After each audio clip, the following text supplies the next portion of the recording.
샬롬. 오늘은 수요일 밤 예배입니다. 오늘 하나님의 말씀은 창세기 5장 21절에서 24절까지입니다. 제가 봉독하겠습니다. 에녹은 65세에 무두셀라를 낳았고, 무두셀라를 낳은 후 300년을 하나님과 동행하며 자녀들을 낳았으며, 그는 365세를 살았더라. 에녹이 하나님과 동행하더니 하나님이 그를 데려가심으로 세상에 있지 아니하였더라. 아멘. 2019년 2월에 시작한 요한계시록 강론이 23개월 만에 막을 내리게 되었습니다. 하나님께 모든 영광을 올려드립니다. 요한계시록 강론 결론으로 에녹에 대해서 오늘까지 말씀을 드리고, 새해에는 소계시록이라는 별명을 가진 마태복음 24장과 25장을 강론하려고 합니다. 마태복음 강론까지 듣고 나면 종말에 대한 이해가 더 분명하리라 확신하면서 이 설교 끝에 마태복음 강론을 위해 여러분이 준비하셔야 할 과제를 드리겠습니다. 에녹 설교를 시작하면서 여러분이 기억해야 할 단어를 말씀드렸었는데 혹시 기억하십니까? 창세기 5장 24절에 데려가심으로 라는 단어입니다. 열왕기하 2장 10절에 하나님께서 엘리야 선지자를 하늘로 데려가셨다. 락하흐라는 단어입니다. 이 단어의 뜻은 강탈하다, 빼내다 이런 뜻입니다. 자, 에녹 가문의 족보를 보십시오. 에녹의 아버지 야레스의 수명이 962살이고 에녹 아들 무두셀라의 수명이 969살입니다. 족보를 보면 895살을 살았던 마할랄렐 외에는 아담부터 야렛까지 전부 900세를 넘긴 장수 집안입니다. 그런데 에녹은 365살로 단명합니다. 여러분도 알다시피 이 시대는 400년을 살아도 단명입니다. 놀렐루야. 그런데 에녹은 아버지와 아들의 인생의 거의 3분의 1밖에 살지 못했습니다. 에녹은 왜 단명했을까요? 락하흐가 그 의미를 설명합니다. 이렇게 가정해 보겠습니다. 여러분이 유명한 사람을 만나든지 아니면 큰 이벤트에 초대를 받았든지 평생에 단 한 번 있을까 말까 한 그런 귀한 자리로 초대를 받았는데 가보니 입장을 하기 위해 줄 서 있는 사람들이 너무나 긴 줄을 이루고 있습니다. 나도 줄을 서서 기다리고 있는데 주최자가 내게 오더니, 아니 당신이 왜 여기 줄 서 있느냐고, 당신은 VIP로 초대되었는데 왜 여기 줄 서 있습니까? 당신은 저 문으로, VVIP 문으로 입장할 수 있는 특권이 있습니다. 그러면서 나를 귀빈 출입문으로 안내하는데 옆에 줄 서 있는 사람들이 나를 보고 부러워하는 눈초리로 바라보겠죠. 그때 내 감정과 내 기분은 최고가 될 거 아니겠습니까? 에녹이 바로 이런 분이었습니다. 하나님이 그를 데려가심으로 이 세상에서 에녹을 강탈해 가셨다. 이 세상에서 에녹을 빼내 가셨다. 이런 뜻입니다. 히브리서 11장 5절에는 믿음으로 에녹은 죽음을 보지 않고 옮겨졌으니라고 했습니다. 옮겨졌다. 메타티뎀이라는 이 단어의 뜻도 물건을 달랑 들어서 이 장소에서 저 장소로 옮긴다는 뜻을 가지고 있습니다. 하나님께서 에녹이 거주하던 집터를 옮겨버렸다는 뜻입니다. 우리는 죽어야 천국으로 가고 그것도 영혼만 들어갑니다. 무덤에 묻혀 썩어버린 육신은 부활하거나 변화하기 전까지는 천국에 못 들어갑니다. 그런데 에녹은 영혼과 육체가 썩지 않는 상태로 영화로운 몸으로 변화하여 그 존재 통째로 세상에서 천국으로 끌려가 버렸습니다. 참 부럽습니다. 에녹이 이렇게 승천한 것을 히브리서 11장 5절에는 믿음으로 에녹은 죽음을 보지 않고 옮겨졌으니 그는 옮겨지기 전에 하나님을 기쁘시게 하는 자라 하는 증거를 받았느니라, 이렇게 말씀합니다. 에녹이 옮겨지기 전에 어떻게 했답니까? 종말론적인 삶을 살았다. 에녹이 무두셀라가 태어날 때 심판 계시를 받고 나서 살았던 종말론적인 삶은 하나님을 기쁘시게 해드리는 삶이었답니다. 사랑하는 성도 여러분, 우리가 지금 여러 시간 에녹에 대해서 함께 말씀을 보았는데, 홍수 전후로 나타나는 하나님 아버지의 마음이 보입니까? 아버지의 마음은 저와 여러분이 구원받기를 원하십니다. 그러니 내가 이 세상에서 에녹처럼 살아야 합니다. 나 자신이 경건하게 살면서 하나님과 동행할 뿐 아니라 예언해야 합니다. 외쳐야 합니다. 당신에게 죽음이 오고 있습니다. 이 세상에 심판이 오고 있습니다. 언제까지 외쳐야 할까요? 천국 가는 날까지. 아멘입니까? 그러므로 종말 신앙이란 오늘이 마지막 날이고 오늘이 내 인생의 마지막 날인 줄 믿고 살아가는 삶입니다. 종말론적인 삶이란 주의 재림을 바라보고 기다리며 경건하고 깨어있는 삶입니다. 세상을 따라가지 않고 구별된 삶, 천국 백성의 삶을 살아갑니다. 믿음과 행위, 신앙과 삶이 동전의 양면처럼 함께 나타나야 합니다. 에녹이 하나님과 동행한 삶이 바로 그런 모습이었습니다. 여러분, 성경 창세기 7장 4절을 찾아보십시오. 7장 4절입니다. 지금부터 7일이면 내가 40주야를 땅에 비를 내려 내가 지은 모든 생물을 지면에서 썰어 버리리라. 홍수 심판이 시작되기 직전 7일, 이 7일이 무엇을 의미하는가? 이 7날을 위대한 은혜의 날 7일, 이렇게 부릅니다. 이 7일은 사망한 무두셀라 장례식을 위해서 주신 날이었습니다. 무두셀라가 죽고 나면 심판이 온다는 계시가 있었기 때문에 그 예언이 그대로 이루어진 날이 은혜의 7일이었습니다. 노아가 할아버지 무두셀라 장례식을 하면서 마음이 얼마나 설렜을까요?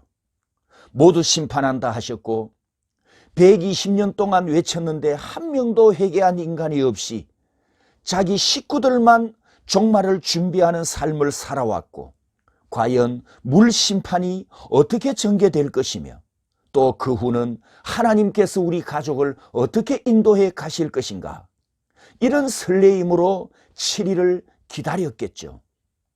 요한계시록에도 보면 1260일, 42개월, 3년 반, 한때, 두때 반, 이런 상징적인 숫자들을 말씀하시면서 종말의 심판을 예언하고 있습니다.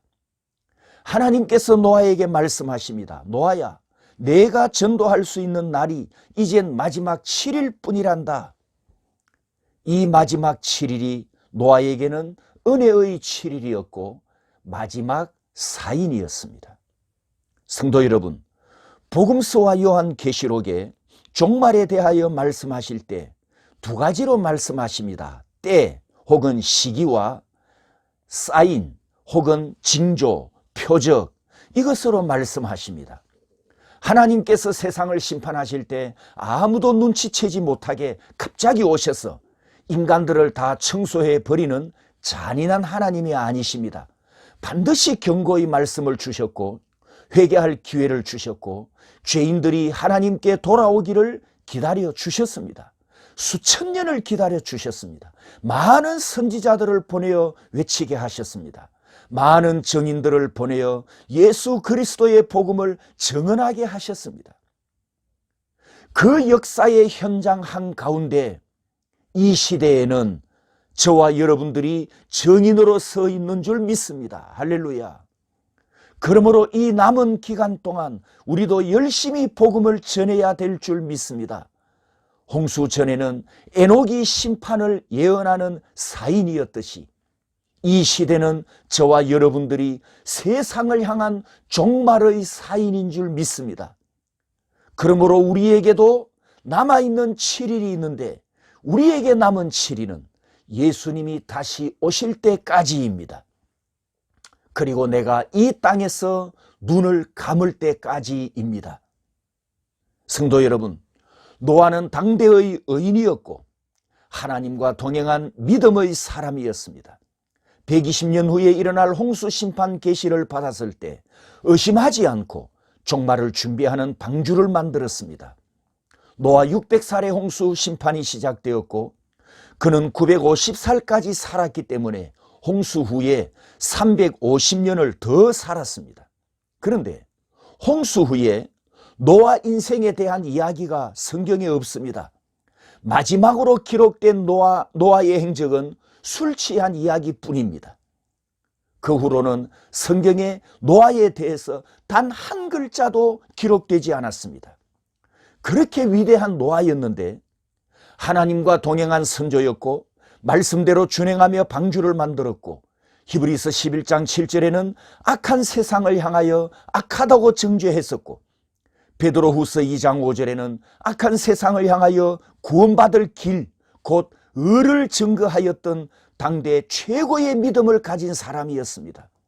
물심판에서 8 식구가 구원받도록 견인차 역할을 해냈고 홍수 심판이 끝난 후에 새로운 세계가 펼쳐지면 새로운 인류를 번성시킬 아버지이기도 했습니다.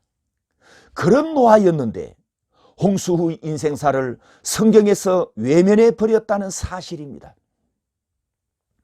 홍수 심판 전까지 살았던 에녹은 하나님과 동행하는 삶을 살면서 종말론적인 삶의 모습을 보여주었고 노아는 홍수 심판 후 시대까지 350년을 더 살았지만 종말론적인 삶이 어떠해야 하는지 그것을 통해서 우리에게 하나님께서 말씀하십니다.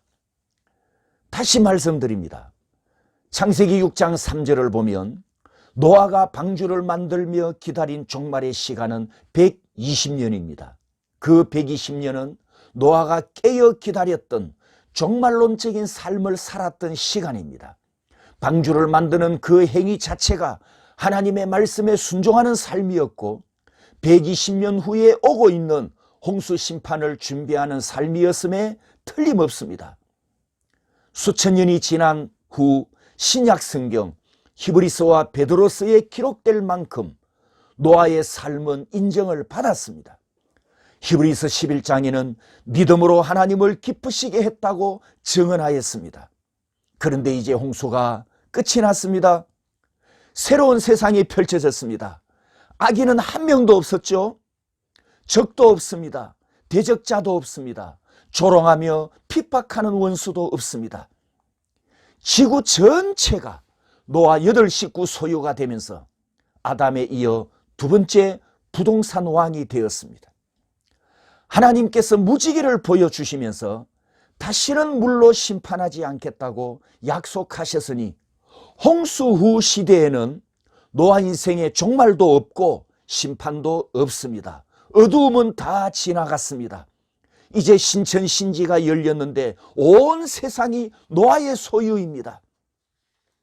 그리고 그는 술에 취해 버립니다.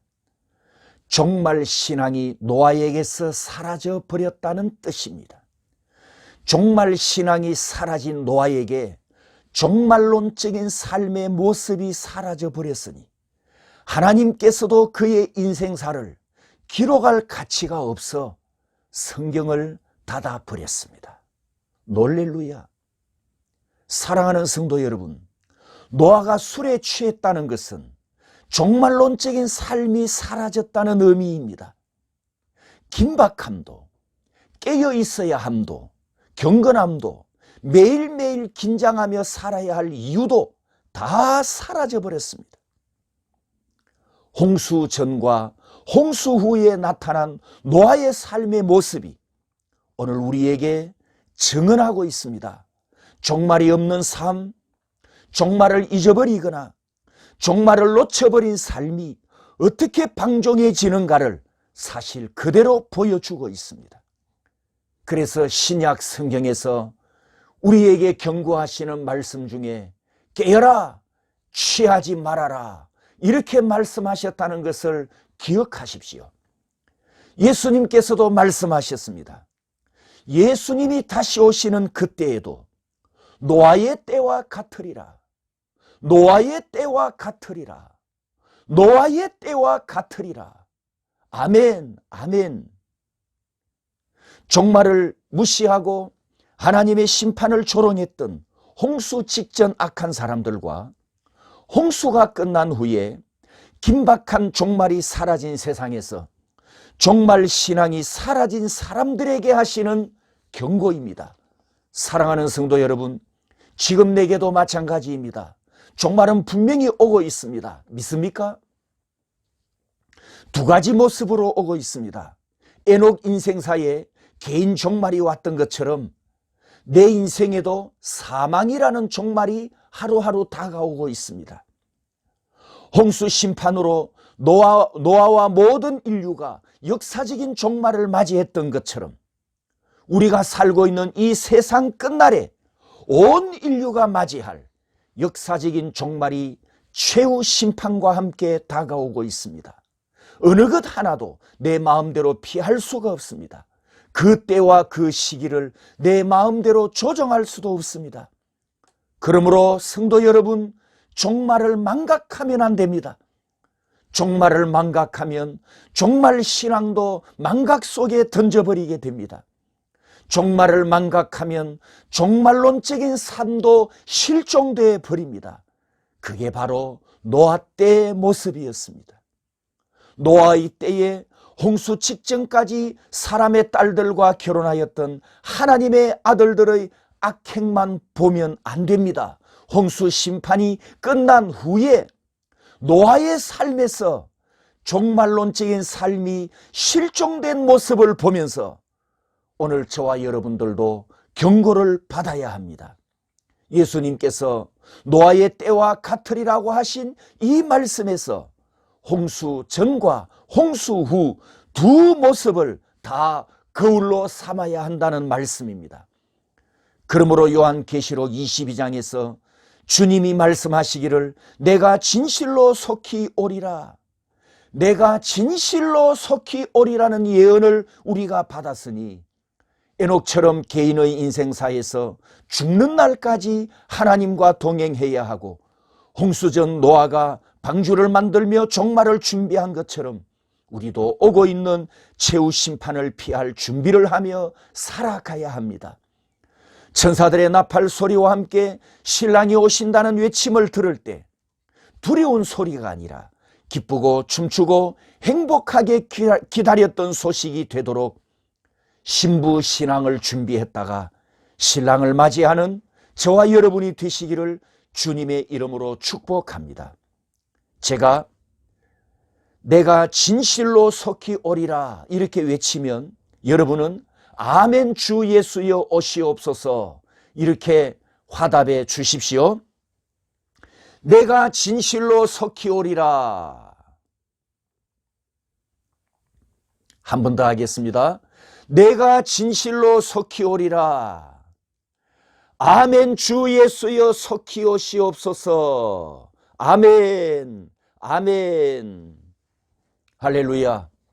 이것으로 요한계시록 강론은 끝을 내었습니다. 이제 다음 수요일부터 마태복음 24장과 25장을 강론할 것인데 과제를 하나 내드리겠습니다. 당연히 정독을 많이 하셔야 되고 정독을 하면서 종말의 징조를 말씀하신 두 가지를 유의하면서 찾아보십시오. 아까 설교에서도 잠시 언급을 했습니다만 시간 혹은 사인, 시간과 사인, 이 두 가지를 잘 보시기 바랍니다.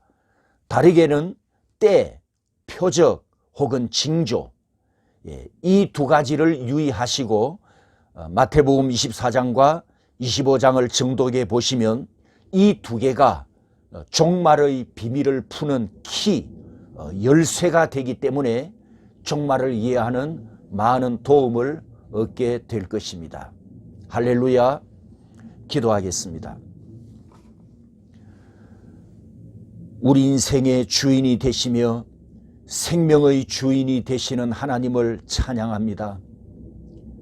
우리 앞에도 마지막 종말이 오고 있지만 하나님께서 우리에게 때와 징조를 말씀하시고 그 시기와 표적을 말씀하셔서 종말의 시기를 놓치지 않고 준비해야 될 때를 놓치지 않고 긴박하게 깨어 있어야 함을 놓치지 않도록 우리에게 경고하시고 약속하시고 우리에게 이 진리의 표적을 나타내 주셨으니 감사하옵고 감사합니다.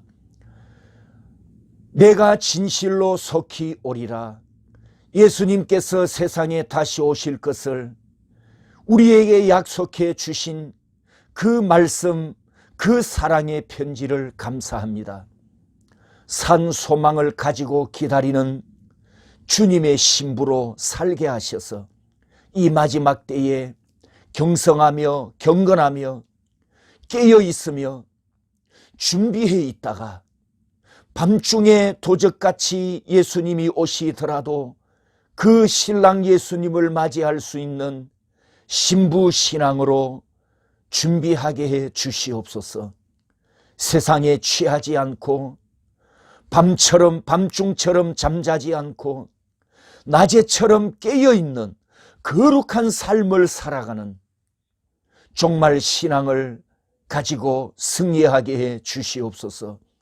주님이 다시 오시는 그날까지, 내가 하나님 앞에 부름받는 그날까지 이 종말 신앙을 가지고 승리할 수 있도록 오늘 하루도 인도해 주신 것처럼 내일도 인도해 주시며 주님 오시는 그날까지 에녹처럼 하나님과 동행하며 살아가게 해 주시옵소서. 예수님 이름으로 감사하며 기도합니다. 아멘. 할렐루야. 사랑합니다. 축복합니다. 모레 주일 만나겠습니다. 샬롬.